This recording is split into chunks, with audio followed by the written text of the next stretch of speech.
Your neighbor's light is on. 3 in the morning. You have not spoken to them in 6 months. You know their name. Approximately, you think. You have never been inside their home.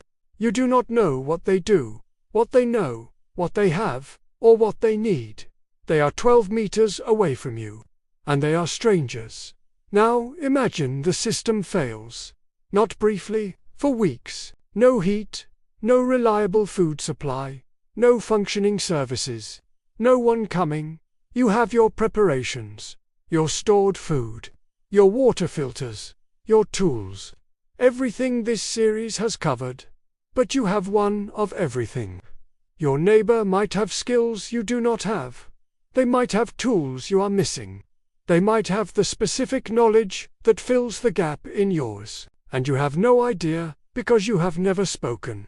Behind the Iron Curtain, this was not a luxury problem. The system that was supposed to provide food, heat, security, and medical care collapsed.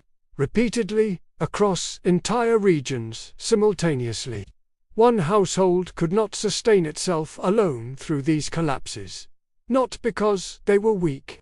Because the scale of the failure exceeded what any single household could address. The families that survived the worst periods were not the best prepared individuals.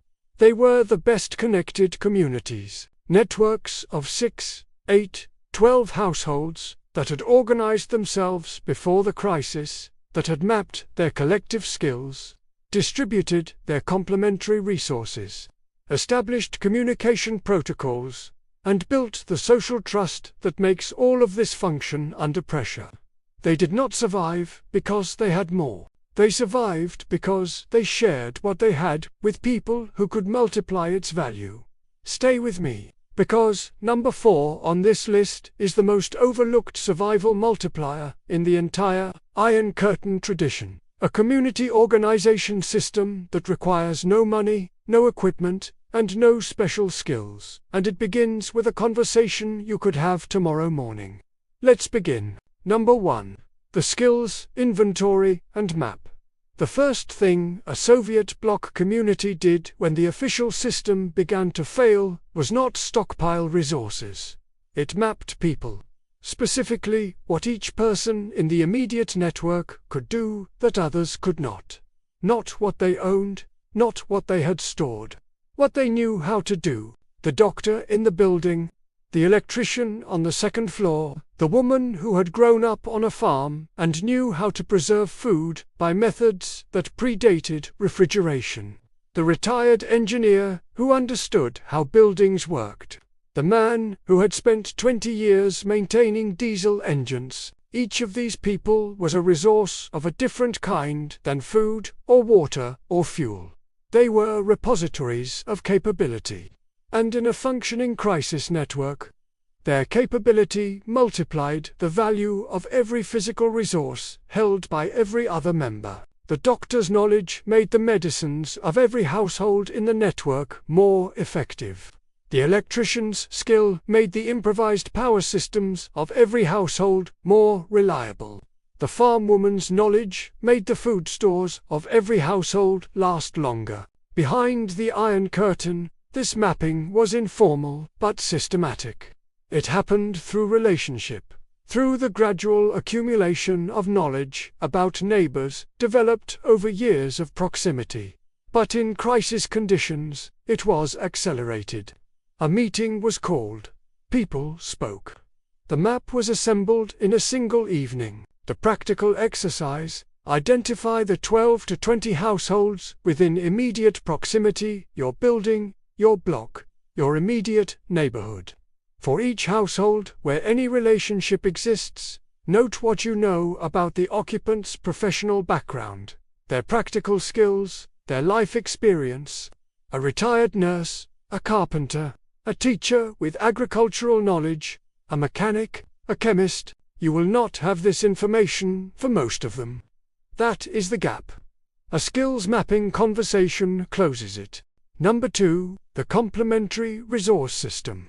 No household has everything.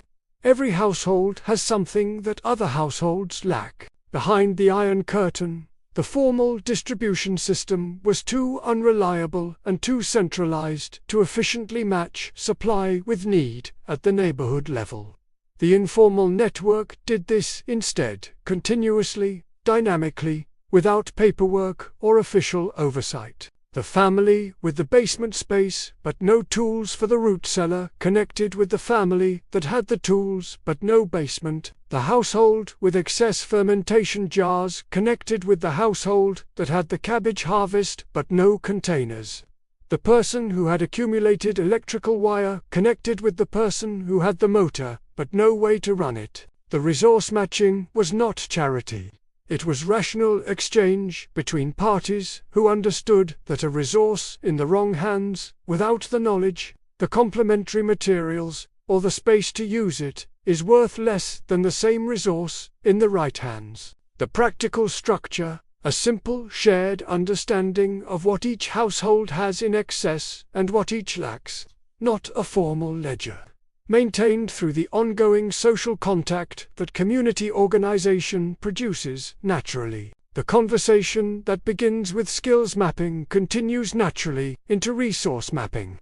Once you know your neighbor has 20 years of carpentry experience, the next question, do you have any good hardwood offcuts, follows by itself. The network self-organizes around these complementary inventories through the basic human behavior of people who know each other and know what the others need. Number 3. The distributed watch and security protocol. The home security video described the systems that a single household could implement to protect its immediate space. A single household cannot maintain continuous watch, but a network of 6 households, organized, with agreed signals and agreed responsibilities, can cover the entire neighborhood perimeter, continuously, without any individual member bearing an unsustainable burden. Behind the Iron Curtain, neighborhood watch networks were not formal organizations with bylaws and meeting minutes.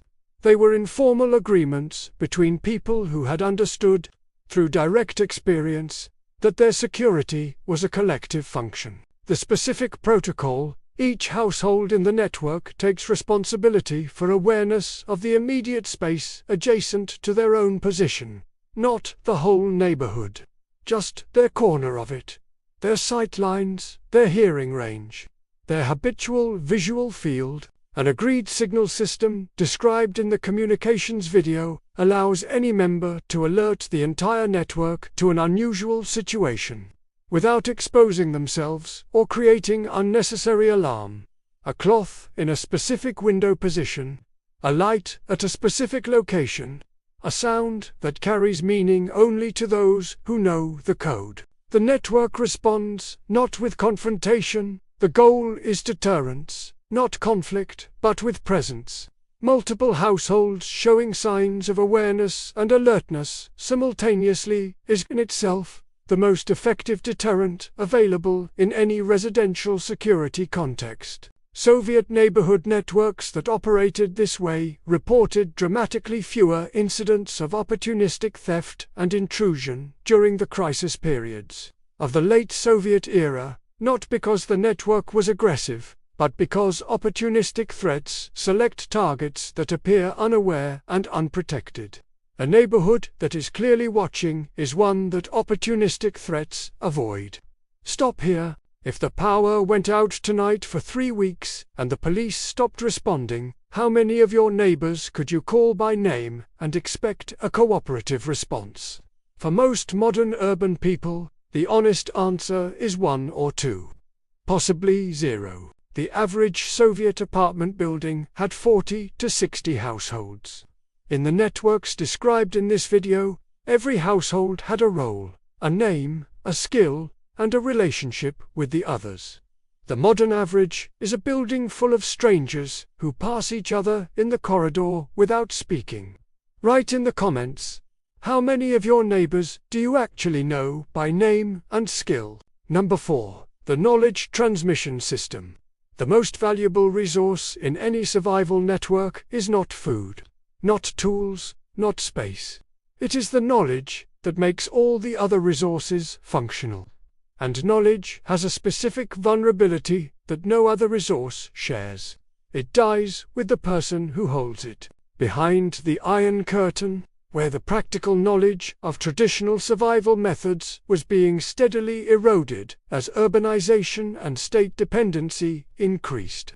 The communities that maintained this knowledge most effectively were the ones that had built deliberate systems for its transmission. Not formal education, not written manuals, person-to-person transmission, structured by relationship. The grandmother who knew traditional food preservation taught it to the neighbor's daughter, who taught it to her own children. The mechanic who understood engine repair taught the building's teenagers during afternoon sessions that had no official purpose beyond the transfer of knowledge. From an older person to younger ones, this transmission was not nostalgic. It was strategic. The official system was not transmitting this knowledge, and the relationship of teacher and student was itself a community bond that strengthened the network's resilience. The practical application: identify the knowledge in your immediate community concentrated in specific individuals and not yet transmitted. The elderly neighbor who grew up farming, the retired tradesperson whose skills are becoming rare. Organize the conversation. Not a class, a conversation. Sit with them, ask questions, take notes, bring others who should hear the answers. Knowledge transmission is simultaneously the most important community resilience function and the most effective community building activity available, because it creates a relationship of mutual value that survives long after the session has ended. Number 5. The Mutual Aid Protocol. This is the simplest and the most powerful of everything in this video, and the one that requires the most honesty to implement correctly. Mutual aid, the systematic exchange of help between community members without expectation of immediate equivalent return, is the social technology that held Iron Curtain communities together through conditions that would have fragmented communities organized around pure transactional exchange. The pure transaction fails under pressure because pressure creates asymmetry. One household has a crisis. Its resources are depleted. It has nothing to offer in immediate exchange. A system built only on exchange produces abandonment at exactly this moment. Mutual aid produces the opposite response. The system is designed for precisely this moment. The moment when one member's need exceeds their immediate capacity to reciprocate. Soviet bloc neighborhood networks operated on one principle: help when you can, receive when you must. Trust that the system balances over time because everyone's circumstances change. This is not naive altruism, it is rational long-term resource allocation. The household that helps a neighbor through a crisis today has a neighbor who understands that reciprocity is the foundation of the relationship. When the crisis reverses, when it is your household that is overwhelmed, the response is immediate. The practical foundation begin before the crisis. Small exchanges, tools lent and returned, information shared. Assistance offered for tasks one person finds difficult and another finds easy. These small exchanges build the social credit system that activates in a genuine emergency. The communities that survived the worst periods were not the ones with the most supplies. They were the ones with the deepest social credit, the longest history of small exchanges that had built relationships robust enough to carry the weight of genuine crisis. Here is what all of this means. Every previous video in this series described individual and household level preparation. All of it necessary. None of it complete.